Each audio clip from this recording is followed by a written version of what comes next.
And put it upar and put it down. Okay, that's me smiling. Today I'm coming to you from planet Earth.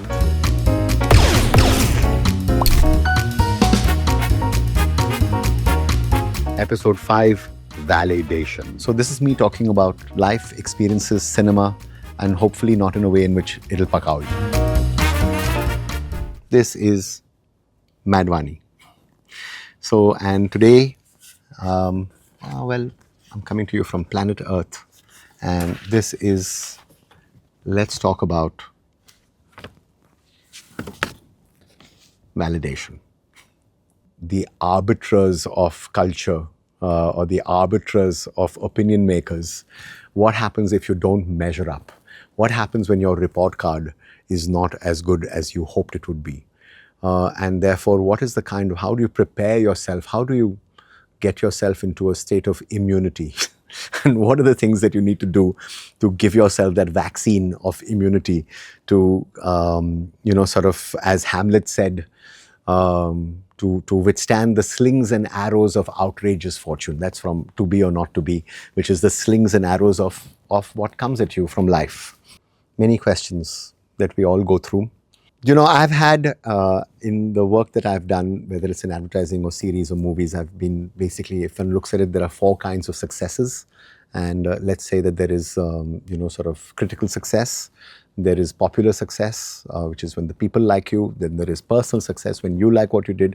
And then there is, let's say, financial success. But what happens when you don't get all of them? So here are some of the things that I do when I'm at the receiving end of the validation that I didn't get when I seeked it. While all that is happening, how am I also protecting myself? Our entire nazariya changes based on, sort of who's saying what to us. And we are very, very fragile when it comes to who's saying what to us about our work. So is my self-worth, the question that I've asked myself, is my self-worth my identity? Really, and what this is really about Dan self-worth, and this is really about identity. And is my self-worth and my identity your opinion of me? So if you say, and your opinion of me is that nahi bahut kharab hai, to main kharab ban gaya. The thing that I'm now looking at is that the price of anything is the life that you exchanged for it. And so therefore, in all the work that I'm doing, I'm saying, was it worth the life that I exchanged? Because that's really the amount, that's the price that you eventually have to pay. So that's one way. I remember when I did Let's Talk, my first film, and I had read something by an Argentinian writer called Jorge Luis Borges. And he said, when he was asked, why is it that you're, sort of writing something? And he said, for myself, for my friends and family, and to ease the passage of time.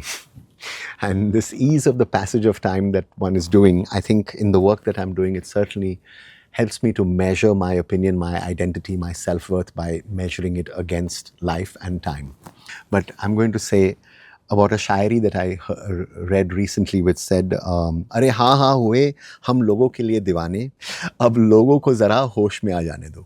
So this is the other thing which I tell myself, okay, I do want validation. Who doesn't? Okay, I do want you to tell me that I'm great. But when you don't, if you don't, then what do I do? So this was my other immunity that I used.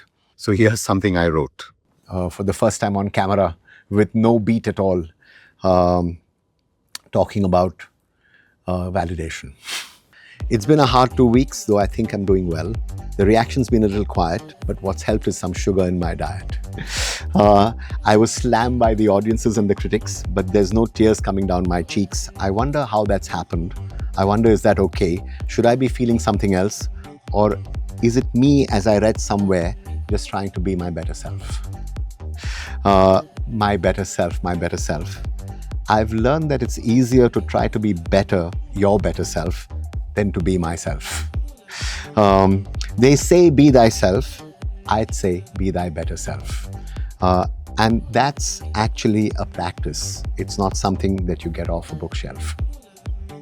So that was my attempt at English language poetry. And if I got some beat over here, then I'd even do it like a rapper. Watch me in season 2. So that's basically on validation. There you are.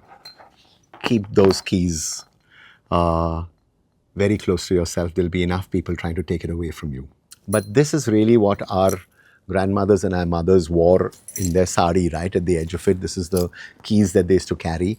And safety locker keys. These are my keys to my inspiration, my motivation, and who I am. And those keys I refuse to give to anybody else. So let's look at it from a repeat purchase point of view, which is that if you get validation, it's great. Okay, I mean, it's obviously fantastic when you get it, when you get an award or people say they like your work. But when you don't, then how are you safeguarding your next job? And I think that's something that you have to be very careful and worry about. Otherwise, your career is over, right? And you don't get work for the next 3 or 5 years or whatever. The second thing that you do is you worry about your team. I think that's really important for me. And so I have a lot of gestures. I basically, and while doing all of this, suddenly I actually begin to become my better self. And as a result of which, I'm safeguarding myself from myself. In doing these things, it helps me actually to overcome the lack of validation. When you have validation, what is there to speak about? It's great, okay? And I have had that. And I think that, do you get arrogant about validation when people like your work? Do you get arrogant about it? I think I'm just too old for arrogance. And these were my friends and, people who I respected a lot. And I knew that they were also going to actually give me one jhap, about being arrogant and wanting my way about the work that I want to do and all the rest of that. And as I was walking down that footpath, I saw a lady who was wearing like khaki clothing. Her hair was like cut very short, dirty face, stocky lady. And she came running up to me, and there was a branch which was fallen on the road, and she picked up this branch and she hit me hard in the middle of that pavement. And I basically, and that it was going to come and hit me on my head, I just did this, and it like sort of hit my shoulder and my hand, and then she threw the stick down and she ran away. And it was painful. And I basically did what most of us do when you're embarrassed. I was in tears because of pain. I went into the bathroom of Leo Burnett. I washed my face, sort of got my breath. And then for 6 months, I said to myself, what did that mean? Why did this lady at this moment in time come and hit me? Was it a client whose script that I had ruined? Was it a copywriter? Was it a creative director who I had made upset? Why did this person come and hit me? And I yet remembered the pain hugely. But 6 months later, I realized that what that lady taught me was humility.